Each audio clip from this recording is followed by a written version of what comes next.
जेवर international airport के पास में हाई राइज अपार्टमेंट, वो भी नॉर्थ इंडिया के रेनॉल्ट डेवलपर एल्डिको ग्रुप ने लॉन्च की है अपनी 5 एकड़ की टाउनशिप, जिसमें 3 BHK प्लस 2 टॉयलेट एंड आपका 3 BHK प्लस 3 टॉयलेट के साइज इसमें आपको मिलेंगे। सेक्टर 22D यमुना एक्सप्रेसवे ये लोकेशन आपकी रहने वाली है। साइजेस जो है 1550 स्क्वायर फीट, 1850 स्क्वायर फीट के साइज होंगे। प्राइस, ऑल इन का प्राइस 8400 से स्टार्ट हो जाता है और आपको it goes up to 9000 rupees per square feet. इसमें आपका registry, stamp duty and IFMS छोड़ के बाकी सारा ये बॉक्स प्राइस हो जाता है। क्या लोकेशन है, कैसे आप लोकेशन पे पहुंचोगे और क्यों जेवर इंटरनेशनल एयरपोर्ट पे इतनी सारी इन्वेस्टमेंट की जा रही है, एंड पिछले जिन्होंने इन्वेस्टमेंट की हुई थी 3 साल पहले, 4 साल पहले, उनको क्या एप्रिसिएशन मिल चुका है प्रॉपर्टी में, ये सारी चीज़ें मैं आपको बताऊंगा। सो प्लीज़ मेरी वीडियो को एंड तक ज़रूर देखिएगा।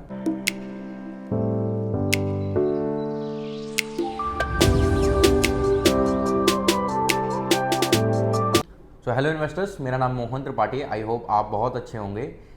ये जो प्रोजेक्ट है, इस प्रोजेक्ट की लोकेशन का मैं आपको आइडिया दे देता हूँ। परी चौक से आप करीब देखोगे 12 से 14 किलोमीटर की डिस्टेंस पे ये प्रोजेक्ट आता है।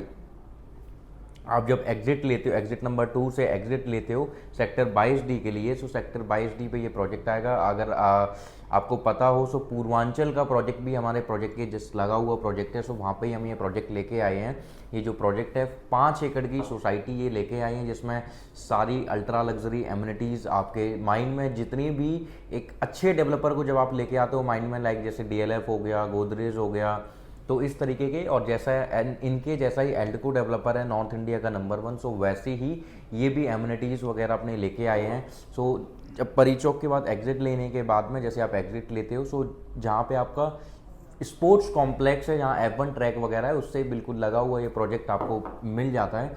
24 मीटर की वाइड रोड से इसकी एंट्रेंस होगी, बट अगर आप देखोगे 120 मीटर की वाइड रोड बिल्कुल लगी हुई होगी। उसके बाद सर्विस लेन होगी, फिर आपका ये प्रोजेक्ट होगा, क्योंकि ये रेजिडेंशियल सेक्टर है, सेक्टर 22D। जब भी रेजिडेंशियल सेक्टर अगर हाईवे टच कोई भी प्रॉपर्टी होगी, वो प्रॉपर्टी हाईवे भी होगा, हाईवे के बाद सर्विस लाइन बनाया होगा, सर्विस लाइन बनाने के बाद में प्रॉपर्टीज स्टार्ट होगी, क्योंकि कभी भी मतलब कोई दुर्घटना वगैरह ना हो। ये सारी चीज़ें देखने के बाद ही अर्बन डेवलपमेंट जो होती है अथॉरिटी, वो सारी चीज़ें डेवलपमेंट लेके आती है। जब हम जेवर इंटरनेशनल एयरपोर्ट की बात करते हैं, पूरे ऑल ओवर इंडिया में केवल 2 ऐसे प्रोजेक्ट हैं जो गवर्नमेंट के लिए बहुत ही ज़्यादा एस्पिरेशन वाले प्रोजेक्ट हैं। पहला आपका जो है वो मुंबई में NAINA city Navi Mumbai airport influence notified area, जो वहाँ पे डेवलप हो रहा है, मुंबई 3.0। दूसरा एरिया आपका जो है, जो माननीय श्री योगी आदित्यनाथ जी जहाँ के मुख्यमंत्री है उत्तर प्रदेश में, जो जेवर इंटरनेशनल एयरपोर्ट लेके आ रहे हैं, वहाँ पे ये बहुत बड़ी एस्पिरेशन वाला ये प्रोजेक्ट है। ये 2 ऐसे मेजर प्रोजेक्ट हैं इंडिया के लिए जहाँ से बहुत ज़्यादा इनकम सोर्स जनरेट होके गवर्नमेंट को जाने वाला है और इंडिया ग्रो करने वाला है बहुत ज़्यादा, क्योंकि यहाँ पे डेवलपमेंट उस लेवल की हो रही है।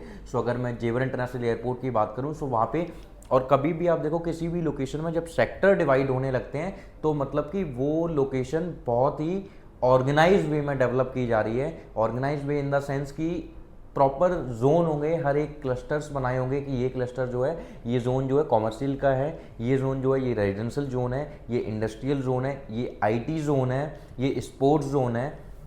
प्रॉपर उस तरीके से ये सारी चीज़ें लेके आते हैं। और इनमें ही जब रेजिडेंशियल जोन जो होता है, वो रेजिडेंशियल जोन कभी भी करीबी अगर आप देखोगे, school, college, university, hospital, commercial, उसके बाद इंडस्ट्रियल और IT सेक्टर, ये सारी चीज़ें इतनी नियर बाई में होती हैं, क्योंकि रेजिडेंशियल जोन एक ऐसा जोन है जहाँ पे सबसे पहले बेसिक नीड देखता है गवर्नमेंट।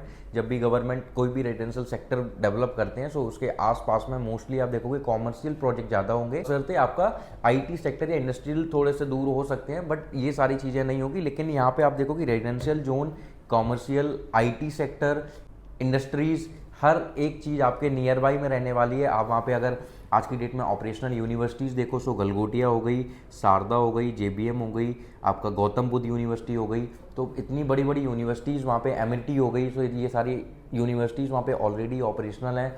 हॉस्पिटल्स वगैरह आपके नियर बाई में पड़ जाते हैं। एंड अगर वहीं मैं बात करूँ कि आप नोएडा सेक्टर 18 रहते हो, नोएडा सेक्टर 15 या 16 वाली फिल्म सिटी जो है वहाँ रहते हो, वहाँ से अगर आप डिस्टेंस देखोगे तो करीब 40 to 45 मिनट्स की ड्राइव पे आप आसानी से पहुंच सकते हो। एंड अगर मैं सेंट्रल नोएडा की बात करूं, जहां सेक्टर 70 सेक्टर 72 है, वहां से आप ऑलमोस्ट 25 से हार्डली 30 मिनट्स की ड्राइव पे आप वहाँ पे पहुँच जाओगे। सो लोकेशन वाइज, क्योंकि यहाँ पे ट्रैफिक आपको मिलेगा नहीं, विदाउट ट्रैफिक के आप लोकेशन पे पहुँचोगे, क्योंकि सीधा आप परी चौक होते हुए, परी चौक से सीधा आप 0 पॉइंट से आप निकल के जाओगे। सो जेवर एयरपोर्ट के पास में सेक्टर 22D आपका लेफ्ट साइड में आएगा, सेक्टर 22D।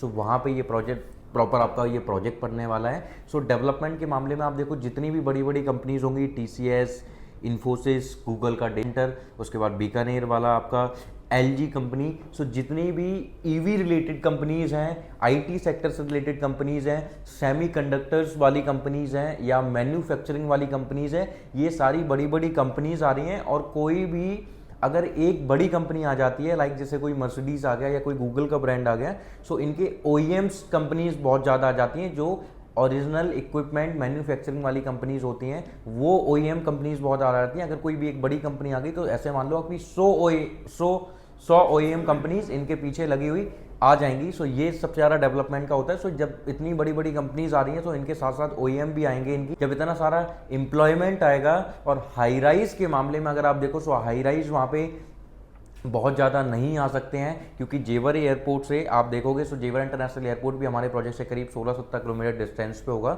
सो ये जो डिस्टेंस है, सो इस डिस्टेंस के बीच में एक होता है कि चलो एक हर इंटरनेशनल एयरपोर्ट के आसपास का क्राइटेरिया है कि इस क्राइटेरिया में रेजिडेंशियल जोन या रेजिडेंशियल जोन होगा, बट इस क्राइटेरिया में कोई भी ऐसे हाई राइज या कोई प्रोजेक्ट नहीं आ सकता है। बट इन्होंने क्या किया है कि इस एरिया में केवल कार्गो, इंडस्ट्रीज और आपकी शिपिंग वाली कंपनीज, ये सारी चीज़ें यहाँ पे होंगी।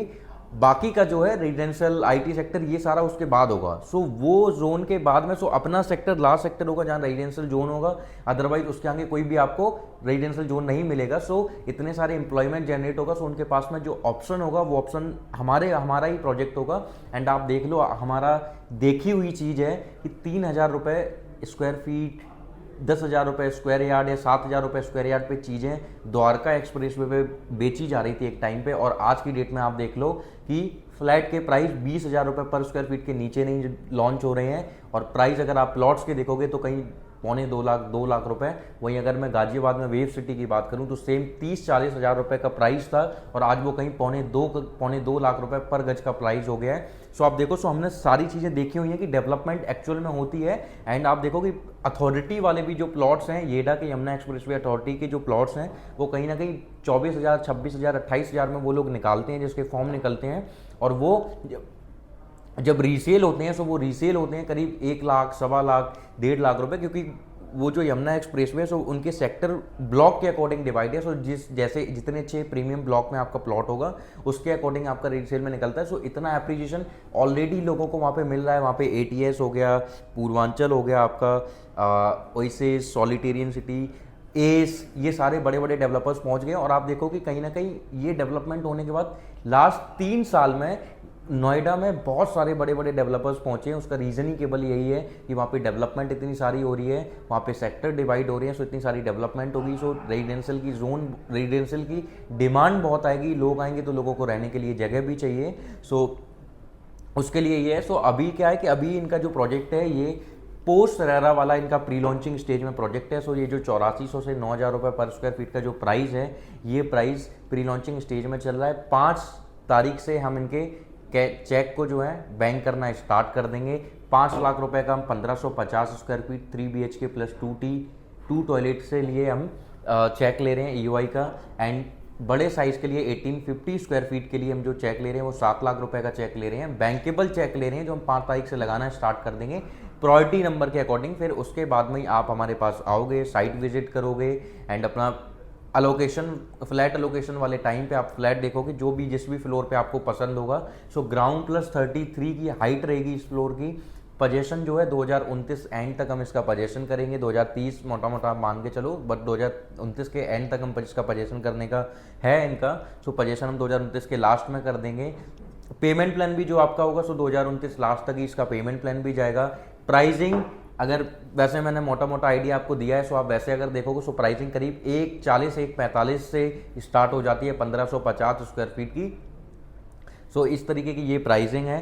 5 एकड़ की टाउनशिप है, सारी अल्ट्रा लग्जरी एमिनिटीज़ होगी, पास में sports complex, F1 track, film city, आपका आईटी सेक्टर, इंडस्ट्रीज, जेवर इंटरनेशनल एयरपोर्ट, हर लोकेशन आपके नियर बाई में रहने वाली है। सो इतनी प्रीमियम लोकेशन, इतनी स्ट्रेटेजिक लोकेशन में एक नॉर्थ इंडिया के नंबर 1 डेवलपर के साथ में अगर आप इन्वेस्टमेंट करना चाहते हो, सो प्लीज़ नीचे दिए गए नंबर पे कॉल कीजिए और आज ही अपनी विजिट शेड्यूल कीजिएगा और अपनी इन्वेस्टमेंट कीजिए। ईओआई पे करके एक अपना प्रायोरिटी नंबर जनरेट करके एक अच्छी इन्वेस्टमेंट कीजिए, अच्छे फ्लोर प्लान और अच्छे फ्लोर के साथ में। Thank you so much.